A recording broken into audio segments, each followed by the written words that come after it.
banyak-banyak berdoa, banyak-banyak berlindung dengan Allah. Lepas tu orang perempuan, 4 kali satu hari, dia kena baca 3 kul. Lepas subuh, sebelum maghrib, selepas maghrib, sebelum tidur.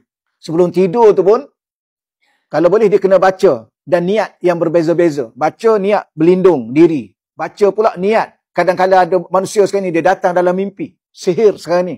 Dia datang dalam mimpi. Dia hasut kita dalam mimpi kita.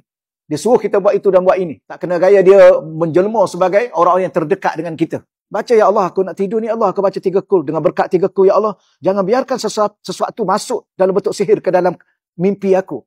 Ada satu kali tu, mula tu dia ular besar. Dia duduk atas, dia tengok saya, tengok. Lepas tu dia tak jadi malam tu. Malam esok tu, dia tengok lagi. Kemudian dia terjun. Saya nak ambil satu barang, dah tak nampak benda tu. Ambil satu barang, kau gigit sini. Esok sakit badan, tak boleh cerita. Tak boleh bangun. Nak datang mengajar ni.